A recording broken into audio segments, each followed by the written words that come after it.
অন্তর্বর্তী সরকারের সংস্কার এজেন্ডাকে সহায়তা করার লক্ষ্যে চলতি অর্থবছরে বাংলাদেশের জন্য ঋণ সহায়তা বাড়ানোর প্রতিশ্রুতি দিয়েছে বিশ্বব্যাংক।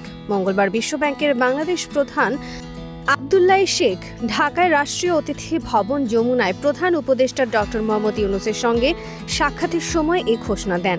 শেখ জানান, গুরুত্বপূর্ণ সংস্কার কার্যক্রম, বন্যা পরবর্তী সহায়তা, বায়ু মান উন্নয়ন এবং স্বাস্থ্য খাতের জন্য বিশ্বব্যাংক চলতি অর্থবছরে প্রায় $2 বিলিয়ন নতুন অর্থায়নের জন্য প্রস্তুত রয়েছে।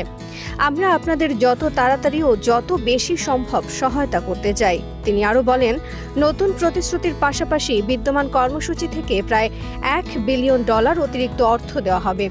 উন্নয়ন সহযোগীদের আরও বেশি সহায়তা দেওয়ার যে আহ্বান ডক্টর ইউনূস জানিয়েছেন, তার অংশ হিসেবে এই অতিরিক্ত অর্থ দেবে বিশ্বব্যাংক।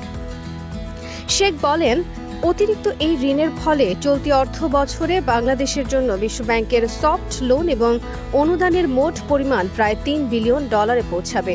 বিশ্বব্যাংক প্রধান বলেন, সংস্কার সম্পন্ন করা বাংলাদেশের তরুণ, বিশেষ করে প্রতি বছর চাকরির বাজারে প্রবেশকারী 2 মিলিয়ন যুবকের জন্য অত্যন্ত গুরুত্বপূর্ণ।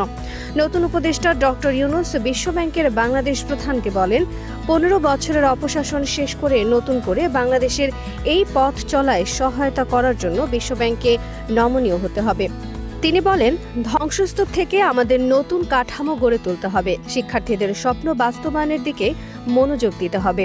হাসিনা সরকারের আমলে যে অর্থ বিদেশে পাচার করা হয়েছে তা পুনরুদ্ধারেও বিশ্বব্যাংকের সহায়তা চান ডক্টর ইউনূস।